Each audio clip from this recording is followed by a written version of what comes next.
بسم اللہ الرحمن الرحیم۔ الحمد للہ وکفى وسلام علی عباده الذین اصطفى، اما بعد فقد قال اللہ تبارک وتعالی فی القرآن المجید والفرقان الحمید۔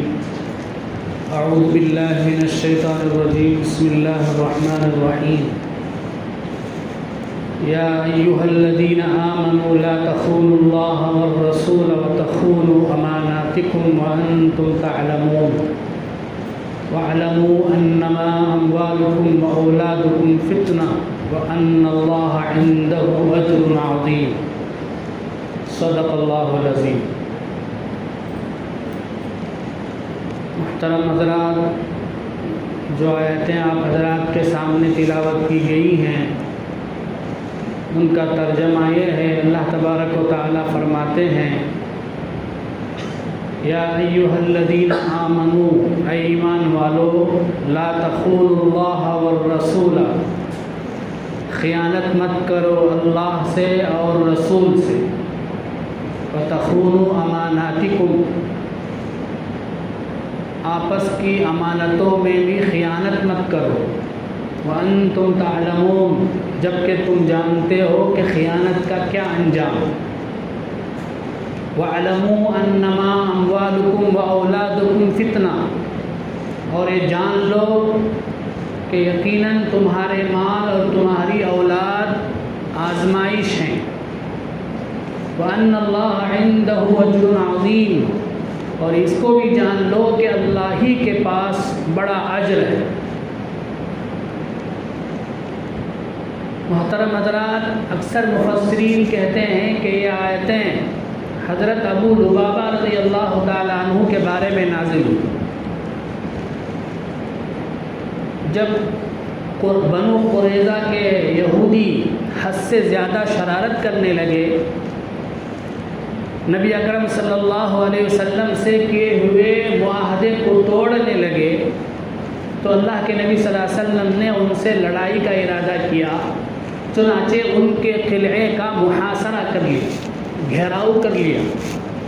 21 دن تک محاصرہ جاری رہا، وہ لوگ مسلمانوں کا دفاع نہیں کر سکے، عاجز آ گئے، تو انہوں نے نبی اکرم صلی اللہ علیہ وسلم کے پاس کہلا بھیجا کہ اے محمد، ہماری جان بخش دی جائے، ہمیں چھوڑ دیا جائے، ہم مدینہ چھوڑ کر ملک شام چلے جائیں۔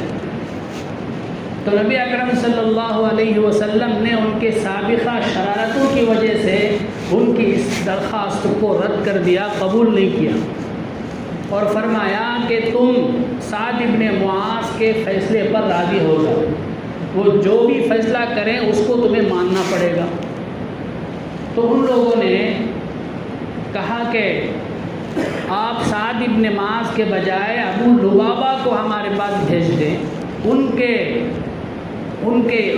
سپرد یہ کام کریں۔ انہوں نے ابو لبابہ رضی اللہ تعالیٰ عنہ کا نام اس لیے لیا کہ حضرت ابو لبابہ کے اہل و عیال اور جائیداد بنو قریظہ کے اندر موجود تھے۔ انہوں نے سوچا کہ اگر یہ کام ابو لبابہ کے حوالے کیے جائے تو وہ ہمارے ساتھ نرمی کا معاملہ کریں گے، نرمی کا برتاؤ کریں گے۔ چنانچہ نبی اکرم صلی اللہ علیہ وسلم نے ان کی اس تجویز کو قبول کیا اور حضرت ابو لبابہ کو ان کے پاس بھیجا۔ حضرت ابو لبابہ رضی اللہ تعالیٰ عنہ ان کے پاس گئے قلعے کے اندر، تو پورے یہودی مرد عورت بچے سب کے سب ان کے گرد بیٹھ گئے اور سب کے سب زار و قطار رونے لگے۔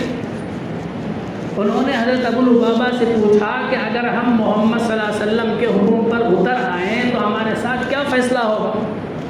چونکہ حضرت ابو لبابہ کو آپ صلی اللہ علیہ وسلم کا فیصلہ معلوم تھا کہ ان سب کو قتل کر دیا جائے گا، اس لیے حضرت ابو لبابہ نے زبان سے تو کچھ نہیں کہا، لیکن ان کے رونے سے متاثر ہو کر اور اپنے اہل و عیال کی محبت میں آ کر انہوں نے زبان سے تو کچھ نہیں کہا، صرف ہاتھ سے گلے کی طرف اشارہ کیا کہ نبی کا فیصلہ یہ ہے کہ تم سب کو کاٹ دیا جائے گا، تم سب کو قتل کر دیا جائے گا۔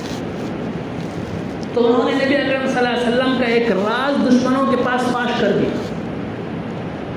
اپنے بیوی بچوں کے محبت میں آ کر، لیکن راستہ تلاش کر دیا، لیکن فوراً انہیں تنبہ ہوا کہ میں نے یہ کیا کام کر دیا۔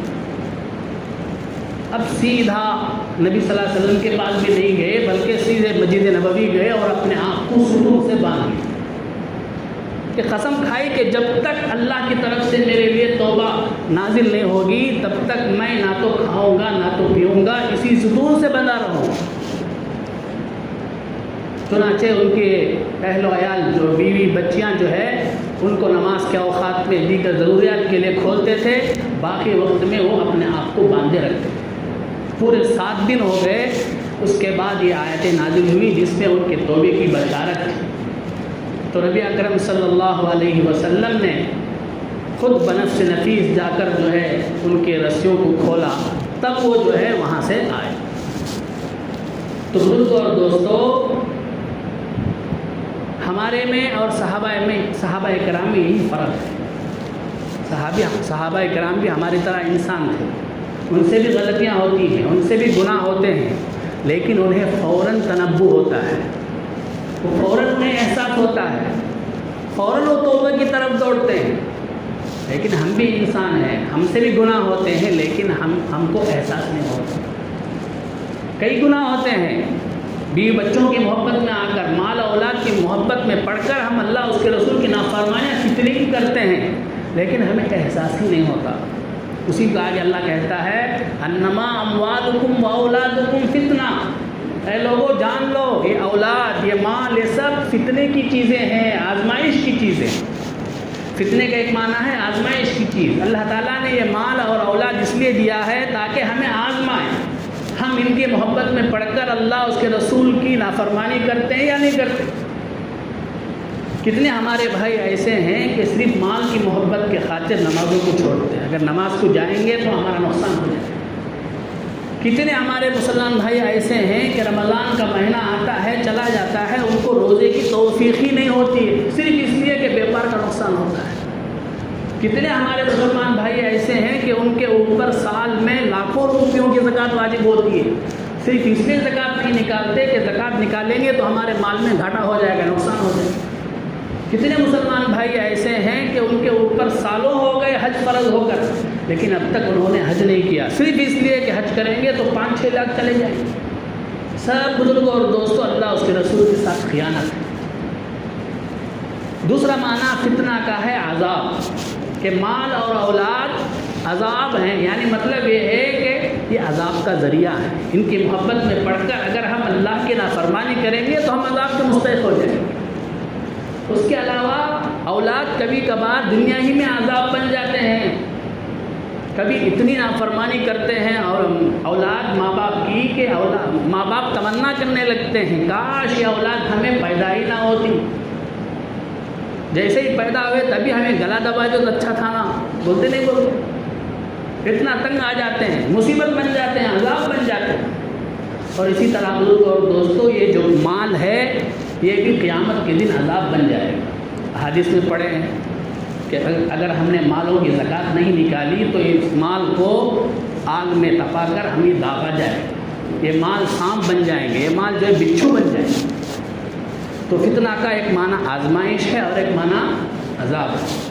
تو اس لیے بزرگوں اور دوستوں، دونوں کا اگر مقابلہ ہوتا ہے، ایک طرف بیوی بچوں کی محبت ہے، بیوی بچوں کا تقاضا ہے، اور ایک طرف اللہ اس کے رسول کا تقاضا ہے، تو ایک سچا مسلمان جو ہے وہ اللہ اس کے رسول کے تقاضے کو مقدم رکھتا ہے۔ اگر وہ کمزور ہے، ناقص مسلمان ہے، تو وہ اللہ اس کے رسول کے تقاضے کو پیٹ کے پیچھے ڈالتا ہے، اپنے بیوی بچوں کی محبت کو جو ہے ان کی خواہش پوری کرتا ہے۔ مثال کے طور پر ہم شادی کرتے ہیں تو کتنی باتیں ایسے ہوتی ہیں کہ وہاں پر گھر والوں کی خواہشات کا اور شریعت کا تقاضے کا دونوں کا تقابل ہوتا ہے، تو ہم کیا کرتے ہیں؟ ان میں سے بہت سے لوگ ایسے ہیں کہ وہاں پر ہم ہتھیار ڈال دیتے ہیں، بھی بچوں کی خواہش پوری کرتے ہیں، گھر والوں کی خواہش پوری کرتے ہیں، لیکن شریعت کا جو تقاضا اسے پورا نہیں کرتے۔ اللہ ہماری حفاظت فرمائے۔ اللہ تبارک و تعالی ہمیں اس آیت کے مطابق زندگی گزارنے کی توفیق عطا فرمائے، اور اور اپنی آخرت کو بنانے کی توفیق عطا فرمائے۔